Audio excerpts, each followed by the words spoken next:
이야기를 사랑하는 여러분, 안녕하세요. 따뜻한 이야기 코너에 오신 것을 환영합니다. 이곳은 진심을 담아 이야기를 들려드리는 공간입니다. 편안한 마음으로 감동과 반전이 가득한 특별한 이야기를 즐겨주세요. 준비되셨다면 좋아요를 눌러주시고 알림 설정도 켜신 뒤 지금부터 이야기를 시작하겠습니다. 북한산 자락을 타고 내려온 매서운 칼바람이 연곡 골짜기를 휘몰아치던 밤이었다.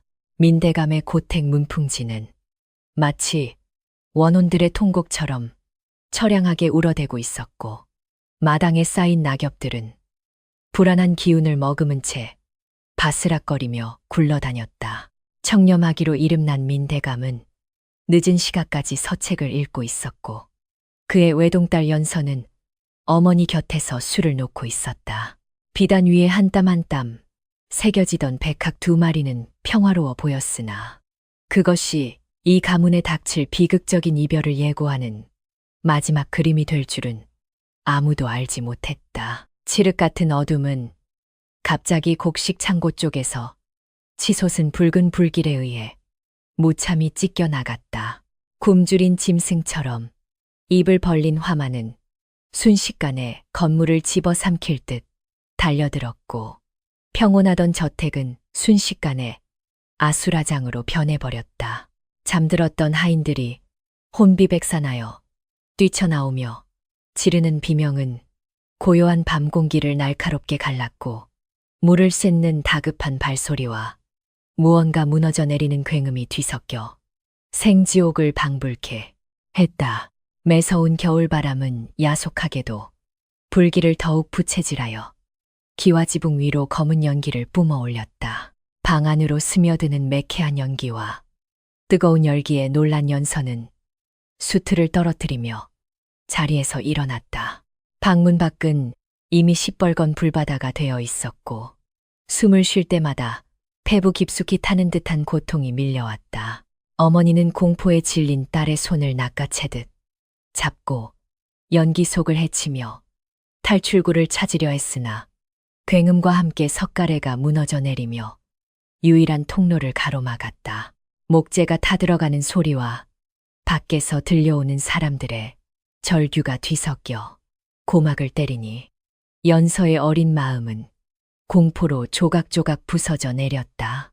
불길 너머에서 들려오던 아버지의 다급한 외침은 처절하기 그지없었다. 평소 태산처럼 든든하던 그 목소리가 고통과 절망으로 떨리고 있었으나, 인간의 힘으로 거대한 화마를 막아내기에는 역부족이었다.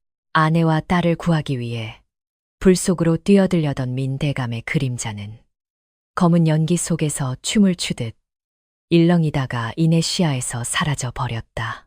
연서는 목이 터져라 아버지를 불렀으나 뜨거운 열기는 그녀의 눈물마저 순식간에 말려버리고 뺨 위에는 소금기 어린 자국만을 남겼다. 독한 연기가 좁은 방 안을 가득 채우자 연서는 숨이 막혀 격렬하게 기침을 토해냈다.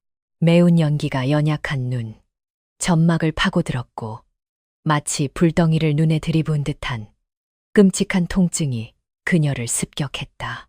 시야는 점점 흐려져 앞을 분간할 수 없게 되었고, 세상은 온통 붉고 검은 얼룩으로 뒤범벅되어 빙글빙글 돌기 시작했다. 어머니는 마지막 힘을 짜내어 무너진 벽 틈새로 연서를 강하게 밀어내며 제발 살아서 도망치라는 비명 섞인 당부를 남겼다. 연서가 기억하는 마지막 장면은 불타는 지옥 속에 홀로 남겨진 어머니의 희미한 뒷모습이었다. 화염에 휩싸인 채 딸을 향해 뻗었던 그 손길은 자애로웠으나, 이내 무너져 내리는 기둥과 함께 붉은 잿더미 속으로 사라졌다. 차가운 눈밭 위로 내동댕이 쳐진 연서는 찢어진 옷자락과 그을린 피부의 고통도 잊은 채 다시 불길 속으로 기어가려 했다. 하지만 공포와 충격으로 마비된 다리는 말을 듣지 않았고, 그녀는 눈앞에서 집이 타들어가는 것을 보며 오열할 수밖에 없었다. 연곡의 자랑이었던 웅장한 기와집은 이제 뼈대만 앙상하게 남은 채 흉물스럽게 변해가고 있었다. 불길은 밤새도록 탐욕스럽게 춤을 추며 가문의 모든 영광과 추억을 잿더미로 만들었다. 살아남은 몇몇 하인들이 마당 구석에 모여 앉아 통곡하는 소리가 밤바람에 실려 흩어졌고, 하늘에서는 무심하게도 하얀 눈송이가 내려와 검게 그을린 대지를 덮기 시작했다. 연서는 눈밭에 엎드린 채 서서히 의식을 잃어갔고, 그녀의 세상은 영원한 어둠 속으로 침잠했다. 얼마나 시간이 흘렀는지 알 수 없는 깊은 잠에서 깨어났을 때 연서를 맞이한 것은 뼈를 깎는 추위와 낯선 헛간의 냄새였다. 그녀는 무거운 눈꺼풀을 들어 올리며 습관처럼 아침 햇살을 찾았으나 눈앞에는 아무것도 보이지 않는 칠흑 같은 어둠만이 존재했다. 당황한 그녀는 손으로 눈을 비비고 또 비벼보았지만 짙은 먹물을 풀어놓은 듯한 세상은 조금도 밝아지지 않았다.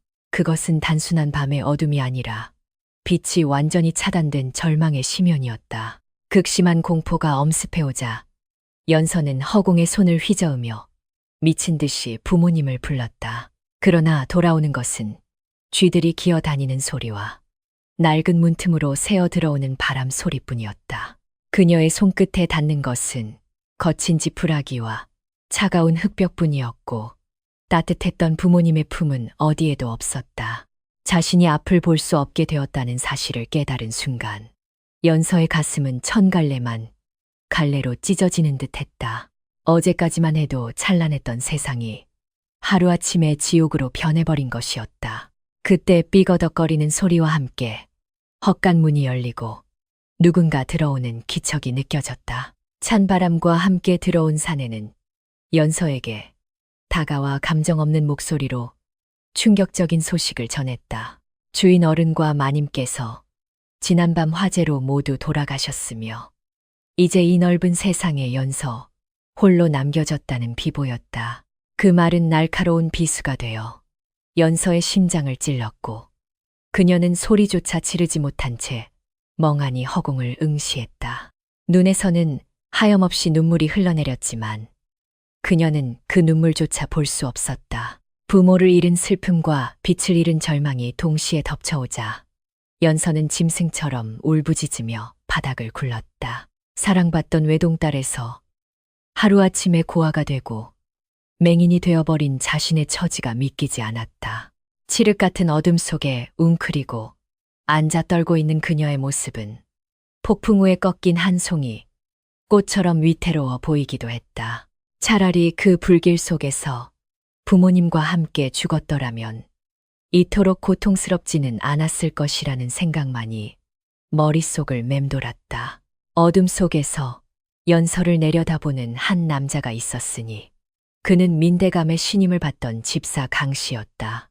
그의 눈빛에는 가엾은 소녀를 향한 동정심 따위는 없었고, 오직 주인이 남기고 간 막대한 재산을 어떻게 가로챌 것인가에 대한 탐욕만이 번들거리고 있었다. 앞을 보지 못하는 연서는 자신의 바로 앞에 늑대 같은 야수가 입맛을 다시고 있다는 사실을 알지 못한 채 서러운 울음만 토해낼 뿐이었다. 강 집사는 비릿한 미소를 지으며 조용히 문을 닫고 나갔다. 헛간 밖에는 다시 눈이 내리기 시작하여 불탄 폐허 위를 하얗게 덮어주고 있었다. 하지만 연서의 마음속에 자리 잡은 검은 잿더미는 그 어떤 눈으로도 덮을 수 없을 만큼 깊고 거대했다. 그녀는 무릎을 끌어안고 앉아 이제는 영원히 볼 수 없는 어머니의 얼굴을 마음속으로 그려보았다. 사무치는 그리움과 뼈저린 고독이 그녀의 온몸을 휘감았고, 그렇게 연곡의 겨울은 잔인하게 깊어만 갔다. 살을 애는 듯한 추위 속에서 며칠이 지났는지도 모를 시간 동안 연서는 시금전폐하고 어둠 속에 갇혀 있었다. 강 집사는 하루에 한 번 차가운 주먹밥을 던져줄 뿐 따뜻한 말 한마디 건네지 않았다. 배고픔보다 더 견디기 힘든 것은 캄캄한 고립감이었다. 눈을 뜨나 감으나 똑같은 어둠은 그녀를 서서히 미치게 만들었고, 때로는 환청이 들려와 그녀를 괴롭혔다. 하지만 그 절망의 끝자락에서도 그녀를 붙잡고 있는 것은 부모님이 마지막 순간까지 자신을 살리려 했던 그 사랑의 기억이었다. 어느 날 밤 꿈속에서 연서는 다정하게 자신의 이름을 부르는 아버지의 목소리를 들었다. 아버지는 환한 빛 속에서 미소 지으며 아무리 깊은 어둠이라도 반드시 새벽은 온다는 말을 남기고 사라졌다. 꿈에서 깬 연서는 젖은 눈가를 닦으며 떨리는 몸을 일으켜 세웠다. 비록 눈은 멀고 세상은 그녀를 버렸을지라도 부모님이 목숨 바쳐 지켜낸 자신의 삶을 포기할 수는 없었다. 비록 앞은 보이지 않았지만 그녀는 마음의 눈을 뜨고 이 잔혹한 운명과 맞서 싸우기로 결심했다. 바람 소리가 잦아들고 헛간의 지붕 위로 사뿐히 내려앉는 눈송이 소리가 들려왔다. 연서는 벽에 기대어 앉아 언젠가 다시 빛을 보게 될 날을 기약하며 마른 입술을 깨물었다. 그녀의 가녀린 어깨 위로 보이지 않는 무게가 짓눌려 있었지만 그 속에 숨겨진 강인한 생명력은 꺼지지 않는 불꽃처럼 타오르고 있었다. 이것이 바로 기나긴 고통의 시작이자 훗날 전설이 될 한 여인의 이야기의 서막이었다. 장례는 초라하기 그지없었다. 명망 높은 민대감의 마지막 가는 길이라기에는 너무나도 급하고 조촐한 절차였다. 강 집사는 마을 사람들의 눈을 피하려는 듯 서둘러 상여를 내보냈고 곡소리조차 제대로 내지 못하게 하인들을 다그쳤다. 연서는 상복을 입은 채 마루 끝에 앉아 멍하니 허공을 응시할 뿐이었다. 그녀의 눈에서는 더 이상 눈물이 흐르지 않았지만 가슴 속에서는 피눈물이 흘러내려 영혼을 적시고 있었다. 아버지가 평생을 바쳐 쌓아 올린 명예와 덕망은 한 줌의 재와 함께 허무하게 흩어지고 말았다.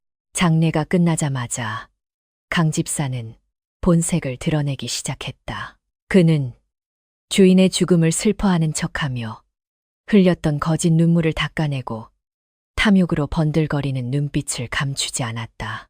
그는 사랑방을 차지하고 앉아 민대감이 남긴 장부와 문서들을 닥치는 대로 뒤지기 시작했다. 기름진 입술 사이로는 비열한 웃음이 새어나왔고 손가락은 주파나를 튕기느라 쉴 새 없이 움직였다. 그에게 있어 주인의 죽음은 슬픔이 아니라 천재이루의 기회였으며 남겨진 눈먼 딸은 거추장스러운 짐짝에 불과했다. 며칠 후 관아의 이방이 은밀하게 저택을 찾아왔다. 강 집사는 그를 안채로 모셔들여 술상을 차리고 모이를 꾸미기 시작했다. 두 사람의 낮고 음흉한 목소리가 문틈으로 새어 나왔으나 쥐 죽은 듯 조용한 집안에서 그 누구도 감히 엿듣으려 하지 않았다. 강 집사는 민대감이 생전에 빚을 많이 졌다는 거짓 장부를 꾸며대며 가산을 정리하여 빚을 갚는다는 명목으로 토지와 재물을 자신의 이름으로 빼돌릴 계략을 세웠다.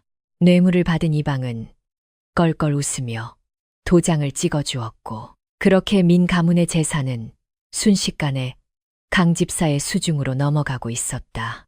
강 집사는 연서가 머무는 헛간으로 찾아가 짐짓 걱정스러운 목소리로 말을 건넸다.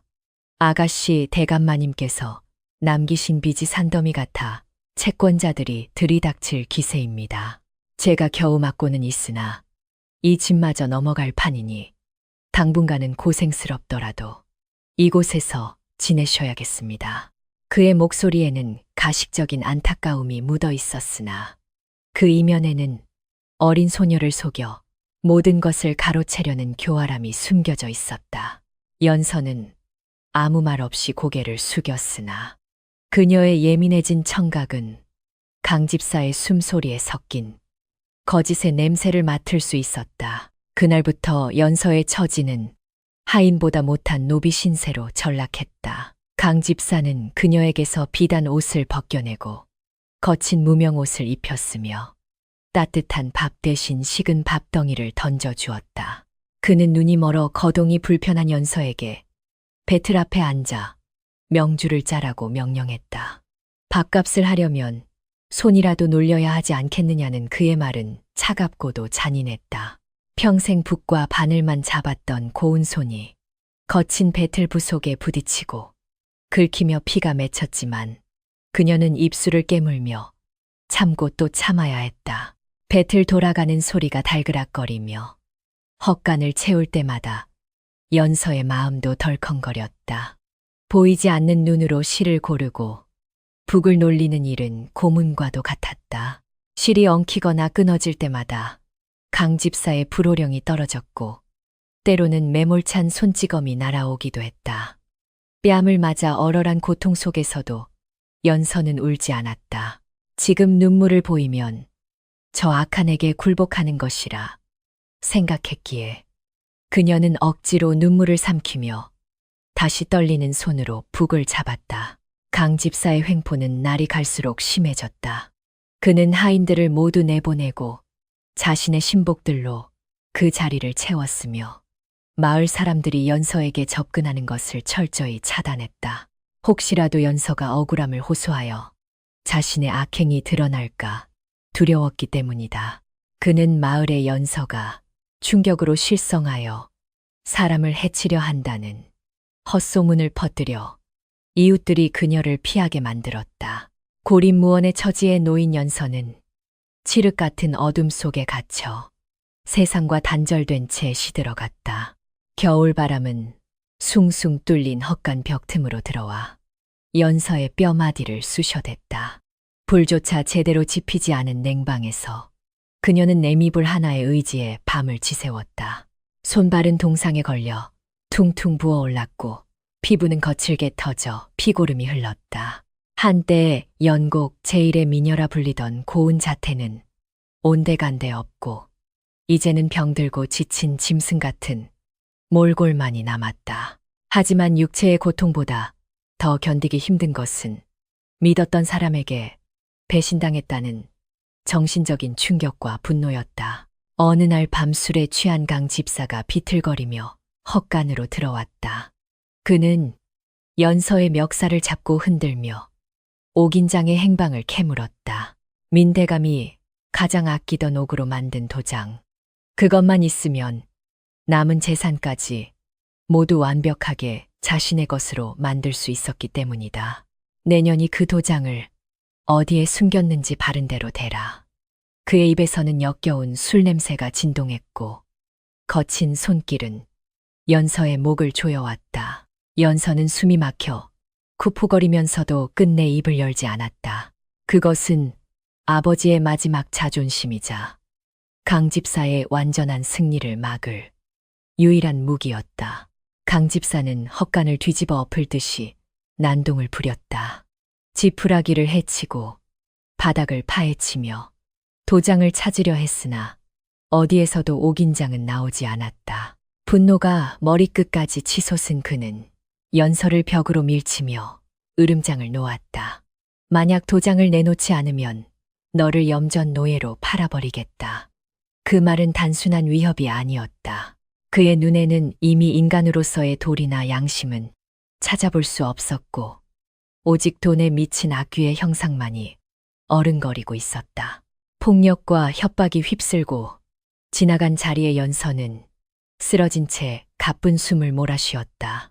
찢어진 입가에서 피가 흘러내려 하얀 눈밭 같은 얼굴을 붉게 물들였다. 그녀는 품속 깊은 곳 속옷 안쪽에 꿰매어 숨겨둔 옥인장의 차가운 감촉을 느꼈다. 아버지가 화재 직전 그녀에게 건네주며 목숨보다 소중히 지키라던 유품이었다. 연서는 떨리는 손으로 가슴을 움켜쥐며 다짐했다. 내 목숨이 끊어지는 한이 있어도 이것만은 절대 저자의 손에 넘겨주지 않으리라. 밤이 깊어지자 눈보라가 더욱 거세게 몰아쳤다. 헛간 지붕이 날아갈 듯 덜컹거렸고 앙상한 나뭇가지들이 바람에 부대끼며 기괴한 비명을 질렀다. 연서는 추위와 공포에 떨며 무릎을 끌어안았다. 배고픔에 지쳐 혼절할 것 같았지만 잠들면 다시는 깨어나지 못할 것 같은 두려움에 억지로 정신을 붙들었다. 그녀는 어둠 속에서 청각을 곤두세우며 강 집사의 동태를 살폈다. 저쪽 안채에서 들려오는 웃음소리와 노래가락이 그녀의 비참한 현실을 더욱 부각시켰다. 연서는 문득 자신이 짜고 있던 명주천을 더듬어 보았다. 거친 손끝에 닿는 매끄러운 비단의 감촉이 너무나 이질적이었다. 과거에 그녀는 이 비단으로 고운 옷을 지어 입고 실을 읊었으나 이제는 자신의 피와 땀으로 짠이 천이 저 악당의 배를 불리는 도구가 되고 있었다. 그녀는 북을 들어 명주, 천을 찢어버리고 싶은 충동을 느꼈으나 그랬다가는 당장 목숨을 잃을 수도 있기에 주먹을 꽉 쥐고 참아냈다. 지금은 때가 아니었다. 살아남아야 훗날을 도모할 수 있었다. 시간이 흐를수록 연서의 감각은 짐승처럼 예민해져 갔다. 그녀는 발자국 소리만 듣고도 그것이 강집사인지 심부름하는 아이인지 아니면 지나가는 바람인지 구별할 수 있게 되었다. 밥 냄새만 맡고도 그것이 며칠 된 밥인지 알 수 있었고 공기의 흐름으로 날씨의 변화를 예측했다. 시력을 잃은 대신 생존을 위한 본능이 깨어난 것이다. 그녀는 이 어둠 속에서 자신을 지킬 방법을 끊임없이 모색했다. 강 집사는 연서가 점차 쇠약해져 곧 죽을 것이라 생각하고 감시를 조금 소홀히 하기 시작했다. 그는 이미 재산의 대부분을 차지했고 옥인장도 언젠가는 찾게 될 것이라 자만하고 있었다. 그는 매일 밤 기생들을 불러들여 술판을 벌였고 민대감의 서재를 자신의 놀이터로 만들었다. 그 오만함과 방심이 훗날 자신을 파멸로 이끌 독이 될 줄은 꿈에도 모른 채 그는 승리감에 도취되어 비틀거렸다.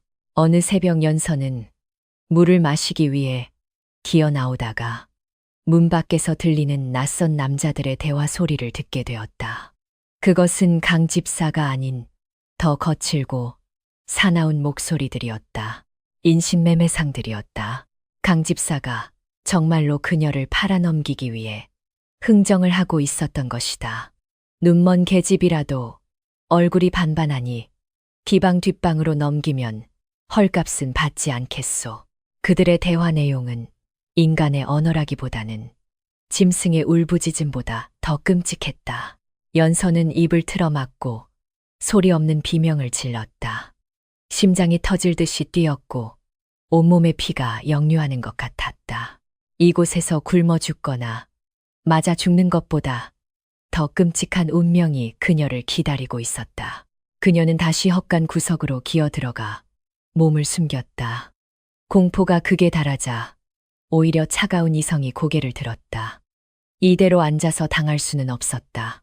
도망쳐야 했다. 하지만 앞이 보이지 않는 그녀가 어디로 어떻게 도망칠 수 있단 말인가. 절망적인 상황 속에서도 연서의 귀에 희미한 날갯짓 소리가 들려왔다. 그것은 아주 작고 힘겨운 소리였지만 폭풍우 치는 밤의 소음 속에서도 또렷하게 들려왔다. 마치 누군가 도움을 요청하는 듯한 그 소리에 연서는 홀린 듯이 귀를 기울였다. 자신의 처지도 잊은 채 또 다른 생명의 고통에 반응하는 그녀의 순수한 영혼이 아직 죽지 않았음을 증명하는 순간이었다. 어둠 속에서 그녀는 조심스럽게 문 쪽으로 고개를 돌렸다. 동짓달의 추위는 날이 갈수록 기승을 부려 연곡의 모든 것을 얼어붙게 만들었다. 강 집사는 매서운 칼바람이 부는 아침부터 연서를 밖으로 내몰았다. 그는 더러워진 비단과 무명천들을 산더미처럼 안겨주며 냇가에 가서 깨끗이 빨아오라고 호통쳤다. 앞도 보이지 않는 여인에게 살얼음이 낀 계곡으로 가라는 것은 죽으라는 말과 다름없었으나 거역하면 며칠이고 굶길 것이 뻔했기에 연서는 떨리는 몸을 이끌고 밖으로 나섰다. 지팡이 하나의 의지에 눈길을 더듬어가는 그녀의 뒷모습은 위태롭기 그지없었다. 계곡으로 가는 길은 험난했다. 쌓인 눈이 얼어붙어 곳곳이 빙판이었고 뾰족한 돌부리들이 눈 속에 숨어 발을 노렸다.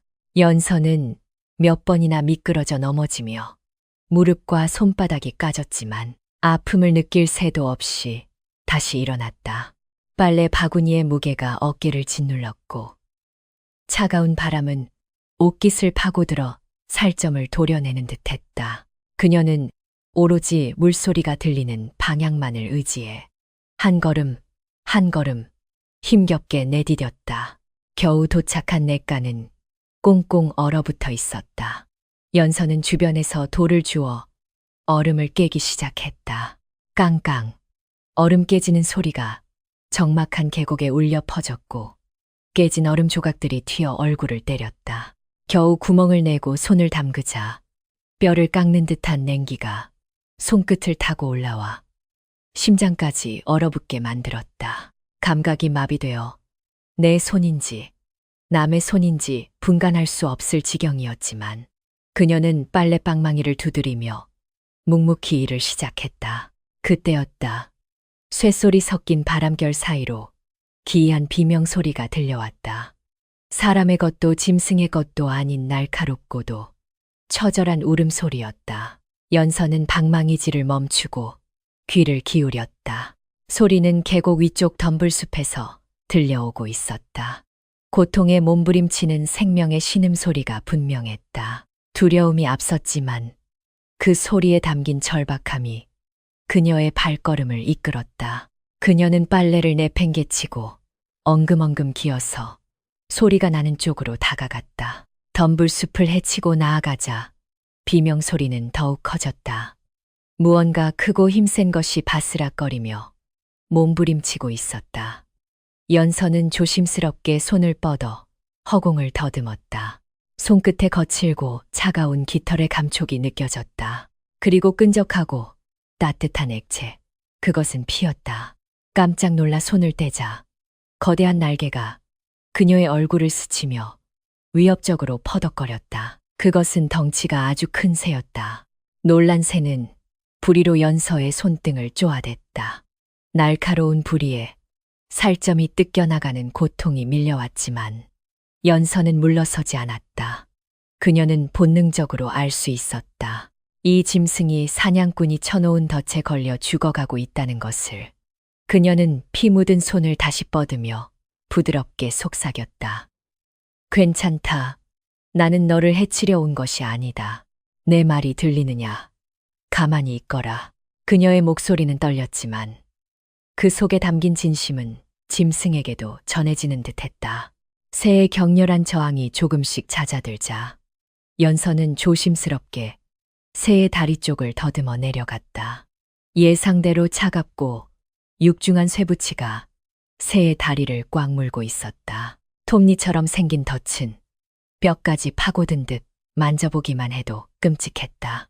이것을 이대로 두면 이 고귀한 생명은 얼마 못 가 목숨을 잃거나 다른 짐승의 먹이가 될 것이 뻔했다. 연서는 이를 악물고 덫의 양쪽 벌림새를 잡았다. 하지만 가녀린 여인의 힘으로 사냥용 덫을 벌리는 것은 불가능에 가까웠다. 온 힘을 다해 용을 써보았지만 녹슨 스프링은 꿈쩍도 하지 않았다. 손가락 마디마디가 끊어질 듯 아팠고 손톱이 뒤집혀 피가 솟구쳤다. 그래도 연서는 포기하지 않았다. 그녀는 주변을 더듬어 단단한 돌멩이를 찾아냈다. 그리고 돌을 지렛대 삼아 덫의 틈새에 끼워 넣고 자신의 체중을 실어 필사적으로 눌렀다. 제발 제발 열려다오. 끼익 하는 소름 끼치는 금소금과 함께 덫이 조금씩 벌어지기 시작했다. 새는 고통스러운지 다시 비명을 질러댔고 연서의 이마에는 식은땀이 비 오듯 흘러내렸다. 그녀는 마지막 젖먹던 힘까지 짜내어 돌을 내리눌렀다. 마침내 탕소리와 함께 덫이 입을 벌렸고 새의 다리가 족쇄에서 풀려났다. 연서는 그 반동으로 뒤로 나자빠졌지만 안도감에 긴 한숨을 내쉬었다. 그러나 새는 곧바로 날아가지 못했다. 다리에 상처가 깊어 피가 계속 솟구치고 있었다. 이대로 두면 과다출혈로 죽거나 동상에 걸릴 게 분명했다. 연서는 잠시 망설이다가 자신의 낡은 치마폭을 찢기 시작했다. 찌익하는 소리와 함께 헝겊 조각이 떨어져 나왔다. 강 집사가 알면 경을 칠 일이었지만 눈앞의 생명을 구하는 것이 더 급했다. 그녀는 떨리는 손으로 새의 상처 부위를 단단히 감싸 지혈했다. 새는 연서가 치료해주는 동안 얌전히 있었다. 마치 그녀가 생명의 은인임을 알아보는 듯했다. 붕대를 다 감아주자 연서는 새의 깃털을 쓰다듬으며 작게 중얼거렸다. 이제 다 되었다. 많이 아팠지. 부디 조심해서 날아가거라. 다시는 사람 눈에 띄지 말고 자유롭게 살거라. 그녀의 손길은 따뜻했고 목소리에는 깊은 연민이 배어 있었다. 자신의 처지도 비참하기 짝이 없으면서도 남을 걱정하는 그녀의 마음은 눈보다 희고 맑았다.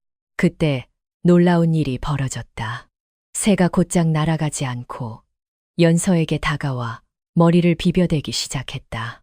부드러운 깃털이 그녀의 뺨을 스치고 지나갔고 따뜻한 온기가 얼어붙은 몸을 녹여주는 듯했다. 연서는 보이지 않는 눈으로 새의 형상을 그려보았다. 길고 우아한 목, 넓은 날개. 그것은 전설 속에서나 나온다는 영물백학이 분명했다. 짐승도 은혜를 안다더니 이 미물과 교감하는 순간 연서의 가슴 속 응어리진 한이 조금은 씻겨 내려가는 듯했다. 잠시 후 힘찬 날갯짓 소리가 바람을 갈랐다. 거대한 날개가 일으키는 바람이 연서의 머리카락을 흩날리게 했다. 학은 하늘 높이 날아올라 몇 번이나 선회하며 울음소리를 남겼다. 그 소리는 아까의 비명과는 달리 맑고 청아하여 마치 고맙다는 인사처럼 들렸다. 연서는 소리가 사라지는 쪽을 향해 오랫동안 손을 흔들었다. 비록 눈으로는 볼 수 없었지만 마음의 눈으로 학이 창공을 가르며 자유롭게 날아가는 모습을 생생하게 볼 수 있었다. 학이 떠나고 나자 다시금 혹독한 현실이 밀려왔다. 빨래는 아직 산더미처럼 남아 있었고 해는 이미 중천을 지나 기울고 있었다. 찢어진 치마 사이로 들어오는 찬바람이 살을 도려내는 듯했다. 연서는 서둘러 냇가로 돌아가 빨래를 마저 하려 했으나 이미 손이 너무 곱아 빨래를 짤 힘조차 남아있지 않았다. 두려움이 엄습해왔다. 빈손으로 돌아갔다간 강 집사에게 어떤 봉변을 당할지 알 수 없었다. 해질녘이 되어서야 연서는 젖은 빨래를 이고 집으로 돌아왔다. 대문 앞에는 이미 강 집사가 도깨비 같은 얼굴로 기다리고 있었다. 그는 연서의 꼴을 보자마자 벼락같이 화를 냈다. 인연이 빨래를 하러 가랬더니 어디 가서 딴짓을 하고 오는 게냐. 옷꼴은 그게 뭐냐. 그는 연서가 치마를 찢어 딴 사내와 놀아놨다고 억지를 부리며 그녀의 머리채를 휘어잡았다. 억울함에 목이 메었지만 연서는 학을 구해준 일을 입 밖으로 내지 않았다. 저 더러운 자에게 그 고귀한 일을 말해봤자 비웃음만 살 뿐이었다. 강 집사는 연서를 광에 가두고 저녁밥도 주지 말라고 엄포를 놓았다. 캄캄한 광 속에 내던져진 연서는 젖은 옷을 입은 채 덜덜 떨었다. 배는 고프고 몸은 쑤시며 맞은 뺨은 불이 난 듯 화끈거렸다. 하지만 이상하게도 마음만은 평온했다. 오늘 자신이 한 생명을 살렸다는 사실이, 그 작은 선행이 그녀에게 살아야 할 이유를 하나 만들어준 것만 같았다. 어둠 속에서 연서는 자신의 손을 내려다보았다. 비록 피투성이가 되고 거칠어졌지만 이 손으로 죽어가던 생명을 구했다. 그녀는 학의 부드러운 깃털 감촉과 따뜻했던 온기를 되새기며 미소를 지었다. 언젠가 그 학이 자유롭게 하늘을 날아다니듯 자신에게도 자유의 날이 올 것이라는 희미한 희망을 품어보았다. 밖에서는 삭풍이 몰아치고 있었지만 그녀의 가슴 속에는 작은 촛불 하나가 켜진 듯 따스했다. 그날 밤 연서는 꿈을 꾸었다. 꿈속에서 그녀는 다시 냇가에 서 있었고 눈앞에는 눈부시게 하얀 한 마리가 우아한 자태를 뽐내며 서 있었다. 학은 사람의 말을 하듯 고개를 끄덕이더니 부리로 무언가를 물어다 그녀의 손에 쥐어주었다. 그것은 작고 신비로운 빛을 내는 씨앗이었다. 꿈에서 깬 연서는 빈 손을 쥐었다 폈다 하며 기묘한 느낌에 사로잡혔다. 이것이 단순한 개꿈인지 아니면 하늘이 보내준 계시인지 알 수 없었지만 무언가 변화가 시작되고 있음을 직감했다. 며칠 뒤 연곡의 고요를 깨트리는 요란한 말발굽 소리와 함께 화려한 가마 한 채가 민대감댁 대문 앞에 멈춰섰다. 강 집사는 버선발로 뛰쳐나가 가마에서 내리는 여인을 맞이했다. 짙은 화장과 비단 옷으로 치장한 중년 여인은 경성에서 제일 가는 기방의 행수였다. 그녀의 눈매는 매섭게 치켜 올라가 있었고 입가에는 세상을 비웃는 듯한 야릇한 미소가 걸려 있었다. 강 집사는 허리를 굽신거리며 그녀를 안채로 모셨고 두 사람 사이에는 은밀하고도 불길한 기류가 흘렀다. 연서는 헛간 구석에 웅크리고 앉아 밖의 동정을 살폈다. 낯선 여인의 목소리와 강 집사의 비굴한 웃음소리가 바람결에 실려왔다. 불길한 예감이 등줄기를 타고 흘러내렸다. 잠시 후 헛간 문이 거칠게 열리고 강 집사의 하인들이 들이닥쳤다. 그들은 다짜고짜 연서의 팔을 잡아 끌어 마당으로 내동댕이 쳤다. 눈밭에 쓰러진 연서는 추위와 공포에 떨며 무슨 영문인지도 모른 채 바들바들 떨었다. 행수는 부채로 코를 가리며 연서를 훑어보았다. 댄몰, 몰골이 말이 아니구나. 천하의 민대감 딸이 거지가 다 되었어. 그녀의 목소리는 차갑고 날카로웠다. 강 집사는 옆에서 손을 비비며 아첨을 떨었다. 행수님, 그래도 씻겨 놓으면 본판이 워낙 고와 쓸만할 겁니다. 게다가 양반 집 규수라 글도 알고 악기도 다룰 줄 아니 기녀로 키우면 큰 돈이 될 것입니다. 연서의 귀에 들린 그 말은 청천벽력과도 같았다. 기녀라니 양반 가문의 여식에게 그보다 더한 치욕은 없었다. 연서는 엎드린 채 고개를 저으며 울부짖었다. 차라리 나를 죽여라. 이 더러운 놈들아. 하지만 그녀의 외침은 공허한 메아리가 되어 흩어질 뿐이었다. 행수는 차가운 눈으로 연서의 턱을 잡아 올리며 얼굴을 이리저리 뜯어보았다. 눈이 먼 것은 흠이지만 오히려 그게 사내들의 동정심을 자극할 수도 있겠구나. 목소리도 고운히 노래를 시키면 제격이겠다. 흥정은 노골적이고 잔인했다. 강 집사는 연서의 몸값을 높게 부르려 했고 행수는 눈이 멀었다는 핑계로 가격을 깎으려 들었다. 한 사람의 인생을 두고 고작 엽전 몇 푼을 더 받니 덜 받니 하며 다투는 꼴은 짐승만도 못한 짓이었다. 결국 헐값에 합의가 이루어졌고 강 집사는 돈 주머니를 받아 챙기며 흡족한 미소를 지었다. 내일 밤 사람을 보낼 테니 그때까지 깨끗이 씻겨놓게. 행수는 짧게 명령을 남기고 가마에 올랐다. 가마가 멀어지자 강 집사는 연서에게 침을 뱉으며 조소했다. 들었지, 내일이면 너는 경성의 기방으로 팔려갈 것이다. 거기 가서 몸을 팔든 웃음을 팔든 네 팔자니 원망하지 마라. 하인들은 낄낄거리며 연서를 다시 헛간으로 끌고 갔다. 문이 닫히고 빗장이 걸리는 소리가 들리자 연서는 그제야 참았던 비명을 질렀다. 짐승 같은 놈, 천벌을 받을 놈. 그녀의 절규는 헛간 벽에 부딪혀 되돌아왔고 아무도 그녀의 억울함을 들어주지 않았다. 다시 찾아온 어둠 속에서 연서는 극심한 모멸감에 치를 떨었다. 아버지의 명예를 더럽히고 어머니의 유지를 받들지 못한 자신이 원망스러웠다. 기녀가 되어 낯선 사내들의 놀이개가 되느니 차라리 혀를 깨물고 죽는 것이 나았다. 그녀는 자신의 옷자락을 부여잡고 오열했다. 아버지, 어머니 불효녀를 용서하세요. 저는 더 이상 살 수가 없습니다. 눈물은 말을 새 없이 흘러내려 옷깃을 적셨다. 죽음. 그래, 죽음만이 이 고통을 끝낼 유일한 길이었다. 연서는 결심을 굳히고 주변을 더듬었다. 헛간 구석에는 배틀을 짤 때 쓰다 남은 명주실 타래가 있었다. 그녀는 떨리는 손으로 실을 꼬아 밧줄을 만들기 시작했다. 손끝에 닿는 실의 감촉이 서늘하면서도 부드러웠다. 이 실로 옷을 지어 입는 대신 목을 매야 한다는 사실이 기가 막혔지만 망설일 시간은 없었다. 내일 밤이면 그들이 들이닥칠 것이다. 연서는 밧줄을 헛간 천장의 들보에 걸기 위해 집단 위로 올라갔다.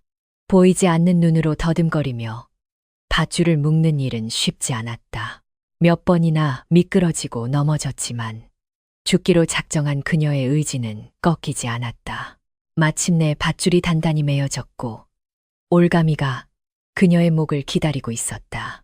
연서는 목에 밧줄을 걸고 마지막으로 허공을 향해 절을 올렸다. 부디 저승에서는 부모님 곁에서 편히 쉴 수 있기를. 그녀가 집단을 걷어차려는 순간 갑자기 헛간 문이 덜컹거리며 거센 바람이 불어닥쳤다. 문풍지가 찢어질 듯 울어대고 낡은 문틈으로 들어온 바람이 촛불처럼 위태로운 그녀의 생명을 흔들었다. 연서는 잠시 멈칫했다. 마치 누군가 그녀를 말리는 듯한 기분이 들었기 때문이다. 혹시 부모님의 영혼이 찾아오신 것일까? 아니면 어제 구해준 학이 은혜를 갚으러 온 것일까? 하지만 그것은 찰나의 망설임이었다. 바람 소리는 다시 잦아들었고 현실의 고통은 여전했다. 연서는 눈을 질끈 감았다. 이제 끝이다.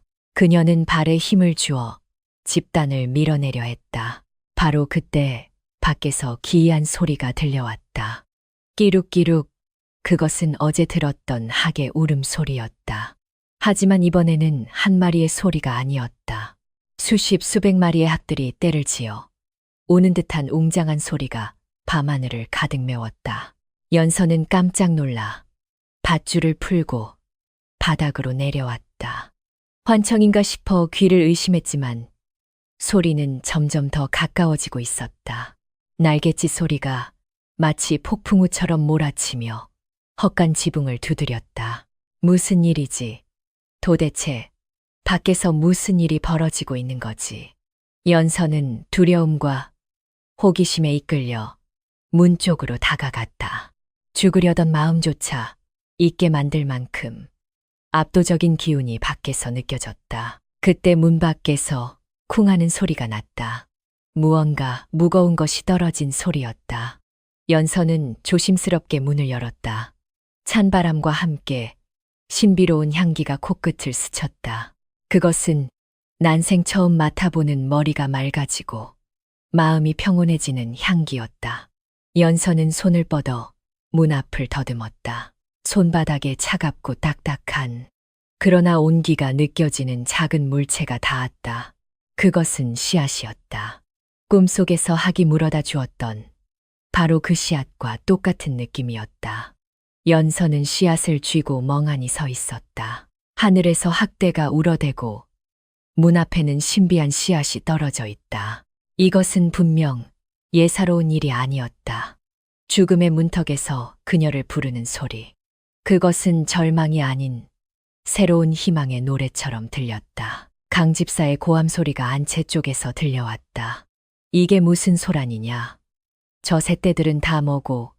하인들이 우왕좌왕하는 소리가 들려왔다.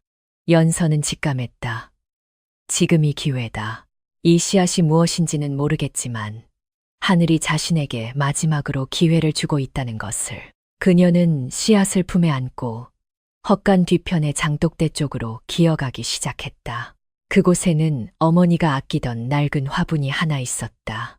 연서는 얼어붙은 땅을 손톱으로 파내고 화분에 흙을 담았다. 손톱이 깨지고 피가 났지만 아랑곳하지 않았다. 그녀는 씨앗을 심고 자신의 눈물로 흙을 적셨다. 제발, 제발 기적을 보여주세요. 부모님 저를 지켜주세요. 그녀의 간절한 기도가 밤하늘로 피어올랐다. 학들의 울음소리는 마치 주문처럼 그녀를 감싸고 돌았다. 그렇게 운명의 밤은 깊어가고 있었다. 밤하늘을 수놓았던 학대가 물러가고 다시금 정막이 찾아왔으나 그 정막은 이전의 싸늘한 고요와는 사뭇 달랐다. 헛간 주변에는 여전히 설명할 수 없는 온기가 감돌았고 공기 중에는 은은한 향기가 배어 있었다. 연서는 장독대 옆에 쪼그리고 앉아 방금 심은 화분을 품에 꼭 안고 있었다. 그녀의 심장은 아직도 두근거렸고 손끝에 닿는 흙의 감촉은 기이하게도 따뜻했다. 마치 살아있는 생명이 숨쉬는 듯한 박동이 흙 속에서 전해져 왔다. 그때 헛간 지붕 위에서 푸드덕거리는 날갯짓 소리가 들려왔다. 연서가 고개를 들자 눈부시게 하얀 깃털을 가진 거대한 학 한 마리가 마당으로 사뿐히 내려앉았다. 그것은 며칠 전 그녀가 살려주었던 바로 그 백학이었다. 학은 우아한 자태로 연서에게 다가와 뒷목을 숙여 그녀의 어깨에 머리를 비볐다. 부드러운 깃털이 뺨에 닿자 연서는 왈칵 눈물을 쏟았다. 네가 돌아왔구나. 나를 잊지 않고 찾아와 주었구나. 학은 불의로 연서의 옷자락을 물어끌며 무언가를 알리려는 듯했다. 연서는 학이 이끄는 대로 따라가 보았다. 학은 헛간 구석에 쌓여있던 잡동사니 더미 앞에서 멈춰섰다. 그곳은 화재 때 타다 남은 가재도구들이 버려진 곳이었다. 연서가 손을 뻗어 더듬거리자 차갑고 매끄러운 금속의 감촉이 느껴졌다. 그것은 아버지 민대감이 생전에 아끼시던 청동 향로였다. 비록 그 으름에 덮이고 다리 하나가 휘어졌지만 연서는 단번에 그것을 알아볼 수 있었다. 아버지의 향로. 연서는 떨리는 손으로 향로를 들어 올렸다. 학은 마치 이 향로에 씨앗을 옮겨 심으라는 듯 울음소리를 내었다. 연서는 깨달았다. 어머니가 아끼던 낡은 화분이 아니라 아버지의 혼이 서린 이 향로야말로 신비한 씨앗을 품기에 합당한 그릇임을. 그녀는 조심스럽게 화분의 흙을 향로로 옮겨 담았다. 흙을 다지는 그녀의 손길에는 간절한 염원이 담겨 있었다. 향로의 씨앗이 자리 잡자 놀라운 일이 벌어졌다.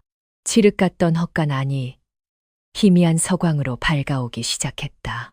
눈먼 연서는 그 빛을 볼 수 없었으나 피부에 와닿는 따스한 기운으로 변화를 감지했다. 매서운 겨울바람이 숭숭 뚫린 벽 틈으로 들어오려다 마치 보이지 않는 막에 가로막힌 듯 잦아들었다. 연서는 향로를 무릎 위에 올려놓고 학의 날개 아래 몸을 웅크렸다. 지옥 같던 헛간이 세상에서 가장 안전하고 포근한 보금자리로 변한 것만 같았다. 안채에서는 강집사가 술에 취해 사떨어져 있었다. 그는 꿈속에서 민대감이 나타나 호통치는 악몽에 시달리며 식은 땀을 흘렸다. 내 이놈 천벌이 두렵지 않으냐. 강집사는 비명을 지르며 깨어났지만 방 안에는 촛불만이 일렁이고 있었다. 그는 찝찝한 기분을 떨쳐내려 술을 한 잔 더 들이켰다. 내일이면 그 계집도 사라지고 모든 게 끝난다. 귀신 따위가 무슨 소용이람. 그는 애써 불안함을 감추며 다시 잠을 청했다. 한편 연서는 향로를 품에 안은 채 깜빡 잠이 들었다. 꿈속에서 그녀는 다시금 빛을 보았다. 끝없이 펼쳐진 설원 위에 거대한 연꽃 한 송이가 피어 있었고 그 꽃을 위에서 부모님이 환하게 웃고 계셨다. 아가 두려워 말거라. 우리가 너를 지켜줄 것이다. 저 꽃이 만개하는 순간 너의 슬픔도 눈 녹듯 사라지리라. 아버지의 따뜻한 음성이 귓가에 울려 퍼졌고 연서는 꿈속에서 남아 환희의 눈물을 흘렸다. 연서가 잠든 사이 향로 속의 씨앗은 기지개를 켜듯 껍질을 깨고 나왔다. 딱딱하는 작은 소리와 함께 옥색 싹이 흙을 뚫고 올라왔다. 싹은 믿을 수 없는 속도로 자라나기 시작했다. 줄기는 굵고 튼튼하게 뻗어 올라갔고 잎사귀는 마치 비단처럼 윤기가 흘렀다. 줄기 곳곳에서 덩굴손이 뻗어나와 헛간의 기둥과 석가래를 감아 올랐다. 그것은 단순한 식물이 아니라 대지의 정기와 하늘의 기운을 머금은 영초 링처였다. 시간이 지날수록 헛간은 신비로운 덩굴 식물로 뒤덮였다. 덩굴은 벽의 틈새를 메우고 천장을 덮어 완벽한 방패막을 만들었다. 줄기 끝마다 주먹만한 꽃봉오리들이 맺히기 시작했다. 그 꽃봉오리들은 마치 달빛을 머금은 진주처럼 은은하게 빛났다. 헛간 안에는 그윽한 백합향과 청한 연꽃향이 섞인 듯한 천상의 향기가 가득 찼다. 밖에서 보초를 서던 개들이 꼬리를 내리고 낑낑거리며 물러날 정도였다. 새벽닭이 울 무렵 덩굴은 이미 헛간을 뚫고 지붕 위까지 뻗어나갔다. 마을 사람들은 새벽일을 나가려다 민대감댁 지붕 위로 피어오르는 서기르이치를 목격하고 걸음을 멈췄다. 저게 뭐지? 불이 난 건가? 아니야. 저건 상서로운 기운이야. 사람들은 수군거리며 대문 앞으로 모여들었다. 하얗게 빛나는 안개가 집 전체를 감싸고 있었고 그 중심에는 눈부신 빛의 기둥이 솟아오르고 있었다. 아침이 밝아오자 강집사도 소란을 느끼고 일어났다. 그는 찌뿌둥한 몸을 이끌고 마당으로 나왔다가 입을 다물지 못했다. 밤새 내린 눈 위로 초록색 덩굴들이 꿈틀거리며 뻗어나와 안채까지 침범하고 있었다. 이게 도대체 무슨 조화란 말이냐. 그는 하인들을 불러 낫과 도끼를 가져오라고 고함쳤다. 저 흉측한 풀들을 당장 베어버려라. 하지만 하인들은 겁에 질려 아무도 나서지 못했다. 그 풀에서는 범접할 수 없는 위험이 느껴졌기 때문이다. 그때 대문 밖에서 행수의 가마가 도착했다. 약속대로 연서를 데려가기 위해 온 것이었다. 행수는 가마에서 내리자마자 눈앞의 광경에 넋을 잃었다. 아니, 이 한겨울에 웬 꽃나무란 말인가. 그녀의 눈에도 이것은 예사로운 일이 아니었다. 헛간 안에서 연서는 향기에 취해 눈을 떴다. 그녀는 습관처럼 손을 뻗어 주변을 더듬었다. 손에 잡히는 것은 차가운 흙벽이 아니라 싱싱하고 부드러운 줄기와 잎사귀들이었다. 그녀는 깜짝 놀라 자리에서 일어났다. 머리 위에서 무언가 톡하고 터지는 소리가 들렸다. 그것은 꽃봉오리가 개화하는 소리였다. 동시에 형용할 수 없는 맑은 기운이 그녀의 정수리로 쏟아져 내렸다. 연서는 홀린 듯이 향로 쪽으로 손을 뻗었다. 그곳에는 거대한 꽃 한 송이가 만개해 있었다. 꽃잎은 마치 눈송이처럼 하얗고 투명했으며 꽃술에서는 황금빛 가루가 흩날리고 있었다. 이것이 바로 전설 속의 설련화, 독특한 눈 속의 연꽃이었다. 연서가 꽃에 손을 대자 꽃은 마치 살아있는 생명체처럼 진동하며 그녀의 손길에 반응했다. 강집사는 도끼를 들고 헛간으로 성큼성큼 다가왔다. 비켜라. 내 직접 이 요물들을 베어버리겠다. 그는 덩굴을 내리치려 도끼를 치켜들었다. 그 순간 헛간 안에서 눈부신 백광이 뿜어져 나와 강집사의 눈을 멀게 할 듯이 번쩍였다. 그는 비명을 지르며 뒤로 나자빠졌다. 덩굴들은 마치 채찍처럼 움직여 강집사의 팔다리를 휘감았다. 사람들의 비명과 웅성거림 속에서 헛간 문이 스르르 열렸다. 그곳에는 꽃향기에 둘러싸인 연서가 서 있었다. 그녀의 모습은 더 이상 초라한 눈먼 소녀가 아니었다. 하얀 설련화 덩굴을 배경으로 선 그녀는 마치 선녀가 강림한 듯 신비롭고 고귀해 보였다. 그녀의 곁에는 밤새 그녀를 지켰던 백학이 날개를 활짝 펴고 위풍당당하게 서 있었다. 마을 사람들과 행수, 그리고 하인들은 그 광경에 압도되어 무릎을 꿇을 수밖에 없었다. 그것은 인간의 힘을 초월한 하늘이 보여주는 명백한 기적이었다. 강 집사만이 덩굴에 묶인 채 발버둥치며 고래고래 소리를 질렀다. 저 요망한 년 무슨 요술을 부린 게냐. 연서는 천천히 앞으로 걸어 나왔다. 그녀는 앞이 보이지 않았지만 덩굴들이 길을 터주듯 움직여 그녀의 발걸음을 인도했다. 그녀의 손에는 아버지의 향로가 들려 있었고 그 위에는 세상을 정화할 듯한 순백의 설련화가 활짝 피어 있었다. 이제 심판의 시간이 다가오고 있었다. 아침 햇살이 민대감대 마당을 비추자 헛간을 뒤덮은 설련화 덩굴은 마치 보석을 박아놓은 듯 영롱하게 반짝였다. 밤새 맺혀있던 꽃봉오리들이 하나둘씩 입을 벌리기 시작했다. 톡톡하는 청아한 소리가 울려 퍼질 때마다 짙은 향기가 사방으로 퍼져나갔고 그 향을 맡은 사람들은 마음속의 근심이 씻겨 내려가는 듯한 평온함을 느꼈다. 하지만 오직 강 집사와 그의 하수인들에게만은 그 향기가 역겨운 피비린내처럼 느껴져 구역질을 참을 수 없었다. 기방 행수는 뒷걸음질 치며 파랗게 질린 얼굴로 중얼거렸다. 이건 예사꽃이 아니다. 신령님이 노하셨어. 그녀는 본능적으로 이 상황이 인간의 욕심으로 해결될 일이 아님을 직감했다. 그녀는 강 집사에게 던져주었던 돈주머니를 도로 낚아채며 도망치듯 가마에 올랐다. 이런 부정타는 거래는 없던 걸로 하겠소. 내 목숨이 더 중하니 그리 아시오.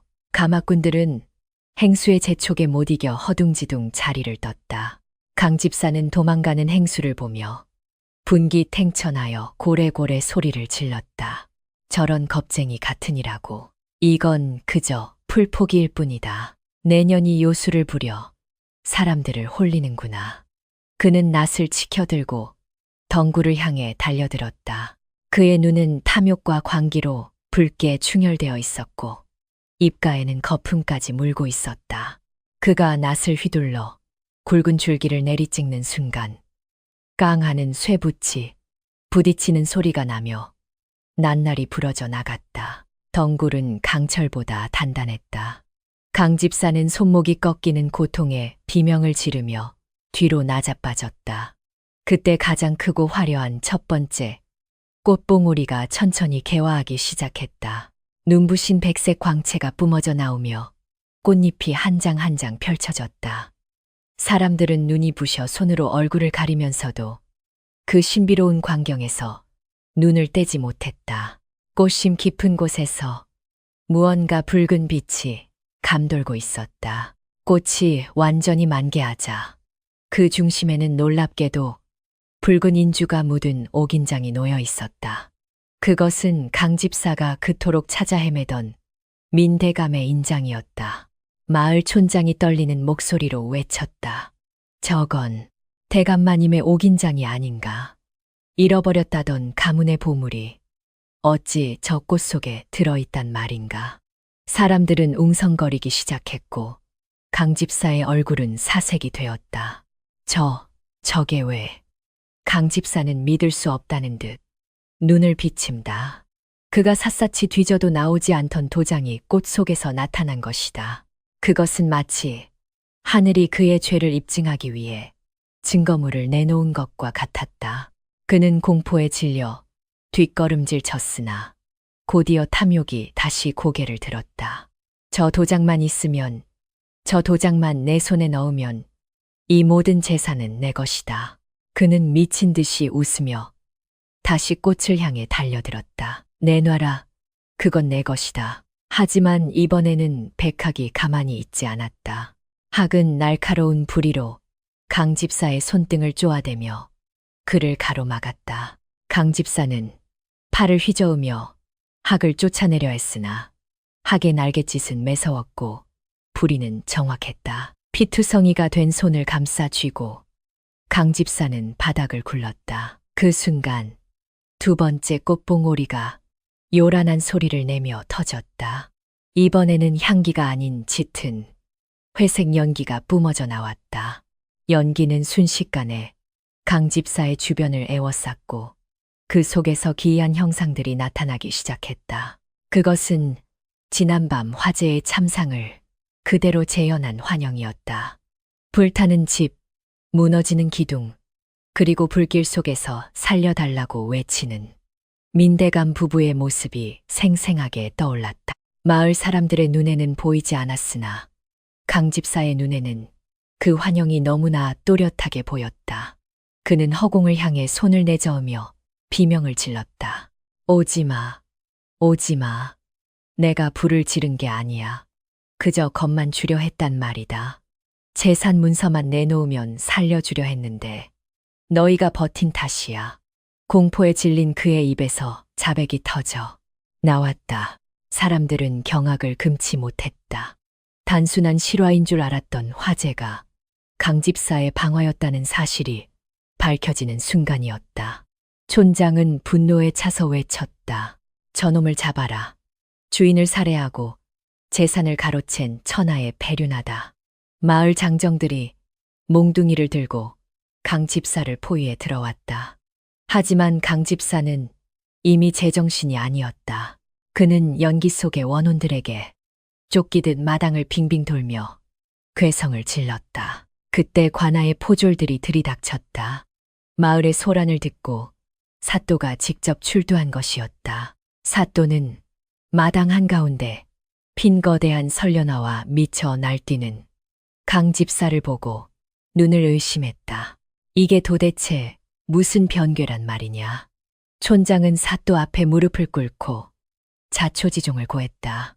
사또는 강 집사의 자백을 들은 증인들의 말을 듣고 즉시 체포 명령을 내렸다. 포졸들이 강 집사를 결박하려 하자 그는 마지막 발악을 하며 연서에게 달려들었다. 이 모든 게 전연 탓이다.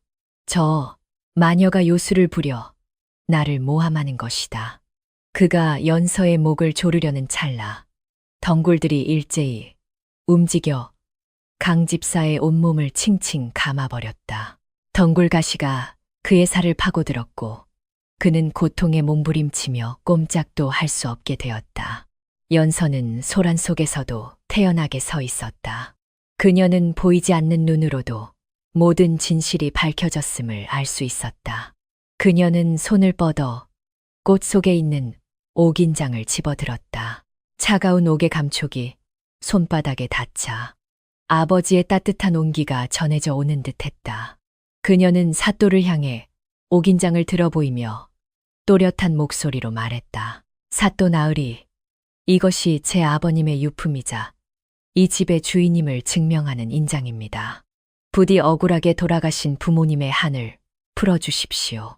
사또는 고개를 끄덕이며 엄숙하게 선언했다. 하늘이 노하여 꽃을 피우고 짐승이 증언하니 이보다 더 명백한 증거가 어디 있겠는가.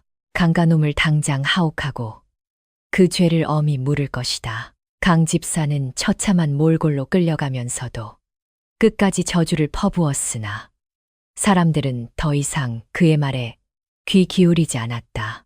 강 집사가 사라지자 헛간을 뒤덮었던 덩굴들이 서서히 시들기 시작했다. 꽃잎들은 할 일을 다 했다는 듯 바람에 흩날려 눈송이처럼 사라졌다.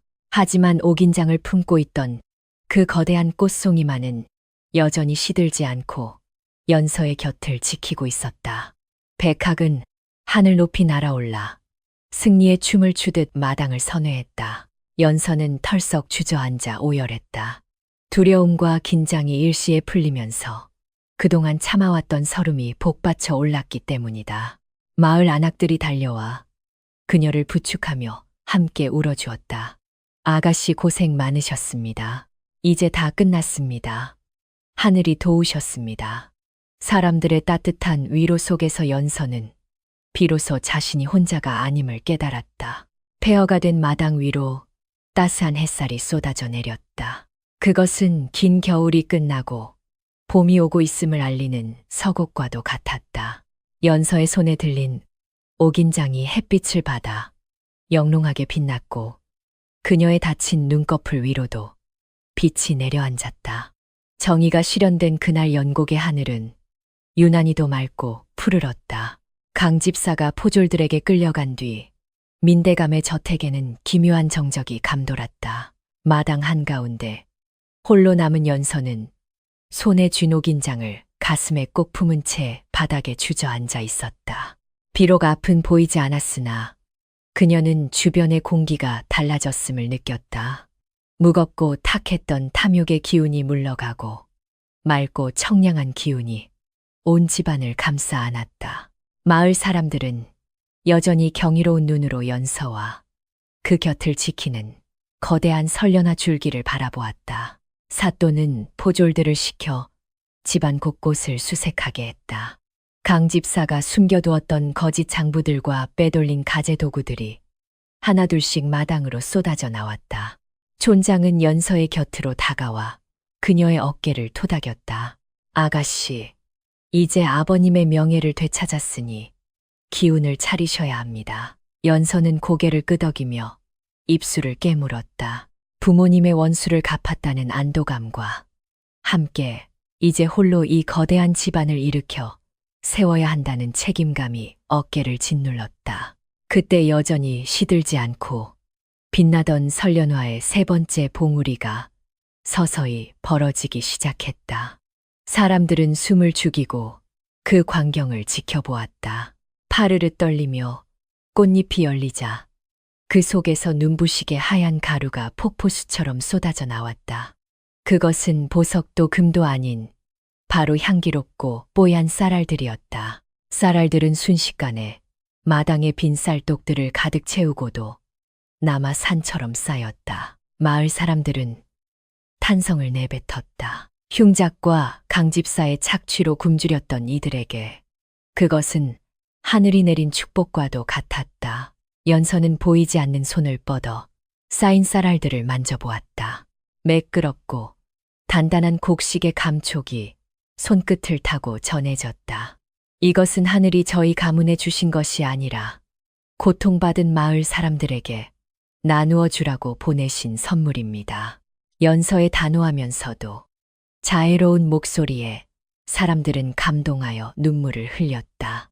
사또 또한 이 놀라운 광경에 감탄하며 공표했다. 민대감의 여신 연서가 진정한 주인이니 오늘부로 모든 가산과 권한을 그녀에게 귀속시킨다. 이 선언과 함께 강집사가 부당하게 가로챘던 모든 토지와 노비 문서들이 소각되었다. 연서는 가장 먼저 소장농들의 빚을 탕감해주고 창고를 열어 굶주린 이들에게 쌀을 나누어 주었다. 그녀의 선행은 설련화의 향기보다 더 멀리 더 널리 퍼져나갔다. 하지만 연서의 마음 한구석에는 여전히 어둠이 자리 잡고 있었다. 부모님의 얼굴을 다시는 볼 수 없다는 슬픔, 그리고 자신이 처한 육체적 한계가 그녀를 괴롭혔다. 밤이 되면 그녀는 부모님이 돌아가신 안채 터를 찾아가 소리 없이 울었다. 아버지, 어머니, 정의는 실현되었으나 저는 아직도 어둠 속에 갇혀 있습니다. 그녀의 눈물은 차가운 땅을 적셨고 그곳에는 학이 머물다 간자리가 희미하게 빛나고 있었다. 백학은 매일 아침 연서의 창가에 찾아와 지적이었다.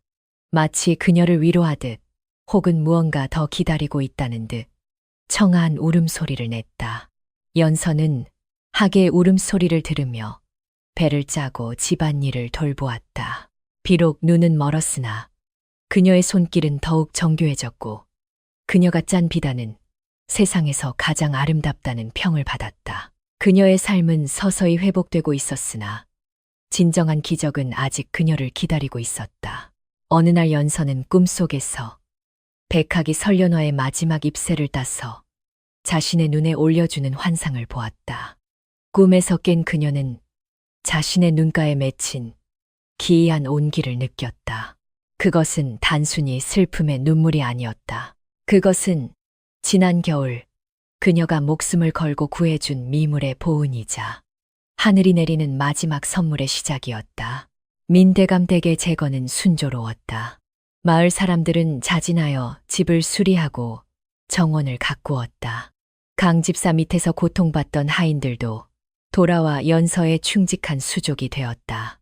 연서는 부귀영화에 안주하지 않고 늘 낮은 자세로 사람들을 대했다. 그녀의 지혜로운 처신 덕분에 연곡 골짜기는 예전의 평화를 되찾았고 민대감의 이름은 다시금 존경의 대상이 되었다. 그러나 설련화 줄기는 완전히 사라지지 않고 대들보를 감싼 채 은은한 빛을 내뿜고 있었다. 사또는 이를 기이하게 여겨 나라에 보고했고 임금 또한 연서의 효심과 정절에 감복하여 효녀문을 세우라 명했다. 모든 것이 완벽해 보였으나 연서의 눈앞은 여전히 캄캄했다. 그녀는 과연 다시 빛을 찾을 수 있을까? 아니면 이 어둠 속에서 평생을 보내야 할 것인가? 마지막 장을 향해 달려가는 이야기 속에서 연서는 이제 자신의 운명을 겸허히 받아들이려 했다. 빛이 없어도 마음으로 세상을 볼 수 있으니 이 또한 하늘의 뜻이겠지요. 그녀의 담담한 고백은 듣는 이들의 가슴을 먹먹하게 했다. 하지만 하늘은 결코 선한 자를 외면하지 않는 법이다. 기적의 절정은 가장 예상치 못한 순간에 찾아올 준비를 하고 있었다. 동토를 뚫고 올라온 설련화의 줄기는 이제 민대감 댁의 대들보를 완전히 감싸 안았고 그 굳건한 생명력은 집안 구석구석에 서린 화마의 흔적을 지워나갔다. 어느덧 매서운 사풍이 잦아들고 계곡의 얼음 밑으로 졸졸졸 물 흐르는 소리가 들려오기 시작했다. 연서는 여전히 앞을 보지 못했으나 피부에 와닿는 공기의 무게가 한결 가벼워졌음을 느꼈다. 그녀는 매일 아침 향로 곁에 앉아 눈물을 흘리며 부모님의 명복을 빌었고 그 정성은 하늘을 감동시키기에 충분했다. 강 집사에게 빼앗겼던 창고에는 다시 곡식이 가득 찼고 연서는 자신의 재산이 늘어나는 것보다 이웃들의 배고픔이 사라지는 것에 더 큰 기쁨을 느꼈다.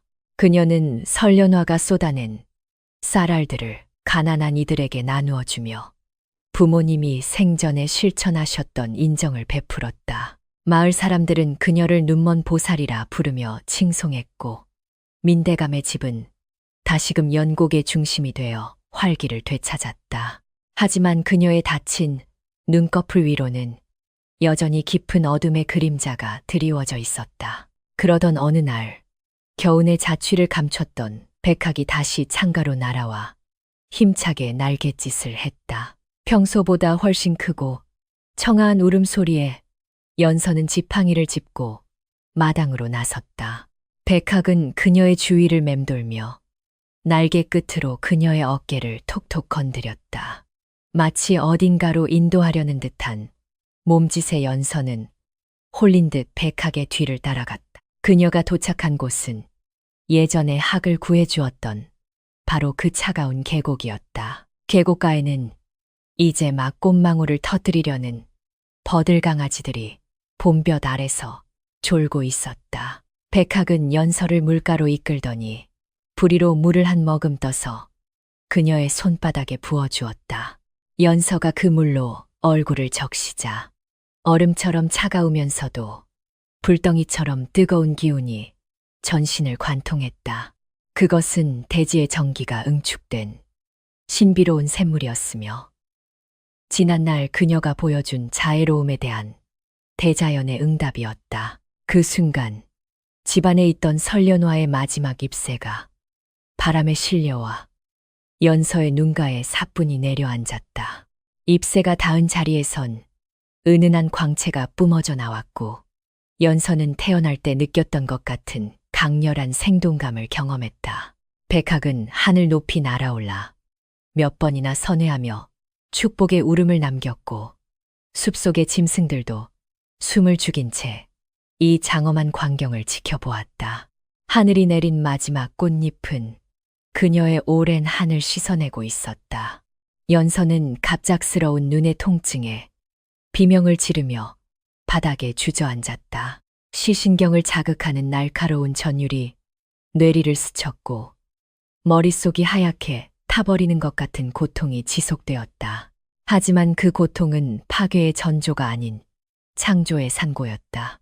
어둠 속에 갇혀있던 그녀의 시계가 조금씩 균열을 일으키며 외부의 빛을 받아들이기 시작했다.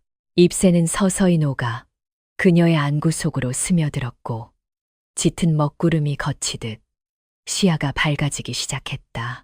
마침내 연서가 눈을 떴을 때 세상은 난생 처음 보는 것처럼 찬란한 빛으로 가득 차 있었다. 흐릿했던 형체들이 선명해지고 무채색이었던 어둠이 오색 찬란한 봄의 색채로 물들어갔다. 그녀는 자신의 앞에 펼쳐진 푸른 하늘과 눈부신 태양, 그리고 우아하게 춤추는 백학의 자태를 보고 넋을 잃었다. 잃어버렸던 빛을 다시 찾은 순간, 그녀는 하늘을 향해 두 팔을 벌리고 소리내어 울음을 터뜨렸다. 보인다. 아버님, 어머님, 세상이 보입니다. 그녀의 목소리는 계곡 전체에 울려 퍼졌고 산울림은 그녀의 기쁨을 온 산천에 전했다. 눈물로 범벅이 된 그녀의 눈에 비친 세상은 그 어느 때보다 아름답고 평화로웠다. 그것은 단순히 육신의 눈을 뜬 것이 아니라 고난을 견뎌낸 영혼이 진정한 삶의 가치를 발견한 개안의 순간이었다. 정의는 실현되었고 하늘은 그녀에게 가장 완벽한 보상을 내린 것이었다. 연서가 눈을 뜬 소식은 봄바람을 타고 온 연곡 골짜기에 퍼져나갔다. 사람들은 민대감댁 외동딸이 하늘의 보살핌으로 광명을 되찾았다며 제1처럼 기뻐했다. 연서는 다시 찾은 눈으로 가장 먼저 부모님의 위패를 모신 사당을 찾았다. 이제는 흐릿한 기억 속의 그림자가 아니라 선명하게 보이는 부모님의 함자를 어루만지며 그녀는 하염없이 눈물을 흘렸다. 슬픔의 눈물이 아닌 기나긴 어둠을 견뎌낸 자만이 흘릴 수 있는 환희와 감사의 눈물이었다. 집안은 예전의 활기를 완전히 되찾았다. 마을 장정들은 자진하여 불타버린 안채를 다시 세웠고 안악들은 화단에 꽃을 심으며 연서의 앞날을 축복했다. 강집사 밑에서 숨죽이며 지냈던 옛 하인들도 하나둘 돌아와 연서 앞에 무릎을 꿇고 충성을 맹세했다. 연서는 그들을 나무라지 않고 따뜻하게 맞이했으며 옥인장을 사용하여 가문의 정당한 권리를 모두 회복했다. 민대감의 가문은 이제 단순한 명문가를 넘어 백성들의 존경을 받는 인의 가문으로 거듭나고 있었다. 연서는 광에서 발견한 쌀알들과 설련화가 남긴 보물들을 허투루 쓰지 않았다. 그녀는 마을 입구에 큰 솥을 걸고 굶주린 나그네들을 먹였으며 부모님의 이름으로 서당을 세워 가난한 아이들이 글을 배울 수 있도록 도왔다. 그녀가 길을 나설 때마다 백학이 머리 위를 선회하며 길을 안내했고 사람들은 그 상서로운 광경을 보며 허리를 숙였다. 재물은 쌓아두는 것이 아니라 흐르게 하는 것이라는 아버지의 가르침을 연서는 온몸으로 실천하고 있었다. 어느덧 만개했던 설련화 덩굴은 서서히 자취를 감추고 튼튼한 기둥과 석가래만이 남았지만 그 향기는 여전히 집안 곳곳에 남아 있었다. 연서는 매일 새벽 백학이 가져다 준 샘물로 눈을 닦으며 세상의 고통을 잊지 않으려 노력했다. 그녀의 눈은 이제 육신의 사물뿐만 아니라 사람들의 마음속에 숨겨진 그늘까지 살필 수 있는 지혜의 눈이 되어 있었다. 비극으로 시작되었던 연곡의 겨울은 그렇게 찬란한 봄의 서사시로 바뀌어 가고 있었다.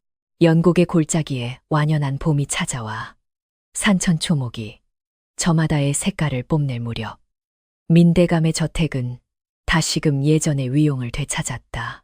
연서는 부모님의 묘소를 찾아가 정성껏 술을 올리고 자신이 되찾은 광명과 가문의 부활을 고했다. 그녀의 눈앞에 펼쳐진 푸른 산등성이는 마치 부모님의 인자한 미소처럼 포근하게 느껴졌고, 묘비 위로 비치는 따스한 햇살은 죽음을 넘어선 생명의 경외감을 전해주었다. 이제 연서의 가슴 속에 맺혔던 하는 봄눈 녹듯 사라지고, 그 자리에는 타인을 향한 자애와 연민의 싹이 돋아나고 있었다.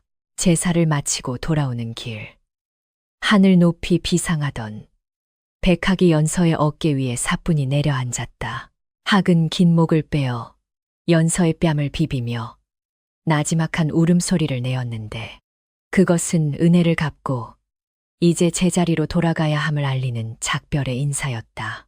연서는 학의 부드러운 깃털을 쓰다듬으며 눈시울을 붉혔으나 결코 붙잡으려 하지 않았다. 만남이 있으면 헤어짐이 있는 법, 고귀한 영물은 속세의 굴레를 벗어나 드넓은 창공으로 돌아가야 함을 그녀는 잘 알고 있었다. 백학은 힘찬 날갯짓과 함께 하늘로 솟구쳐 올랐고, 그 뒤를 따라 수백 마리의 학대가 구름처럼 모여들어 장관을 이루었다. 마을 사람들은 일손을 멈추고 하늘을 우러러보며 장엄한 광경에 경의를 표했다. 학대가 사라진 자리에는 오색 찬란한 무지개가 걸렸고, 그날 이후 연곡 골짜기에는 단 한 번의 흉년이나 전염병도 돌지 않았다는 이야기가 전해 내려온다. 사람들은 이를 민대감, 대괴동딸의 효심과 선행이 하늘을 감동시킨 덕분이라 굳게 믿었다. 세월이 흘러 연서는 덕망 높은 가문의 자제와 혼인하여 행복한 가정을 꾸렸고, 평생토록 가난한 이들을 구제하는데 앞장섰다. 그녀는 해마다 백학이 찾아와 지붕 위에 둥지를 틀 때면 과거의 고난을 되새기며 자만하지 않는 삶을 살았다. 설련화가 피어났던 향로는 가문의 가보로 전해졌으며, 그 향기는 대를 이어 후손들의 마음을 정화하는 등불이 되었다. 한 소녀의 눈물로 시작된 이야기는 그렇게 찬란한 빛의 전설이 되어 영원히 흐르는 계곡물처럼 사람들 가슴 속에 남았다.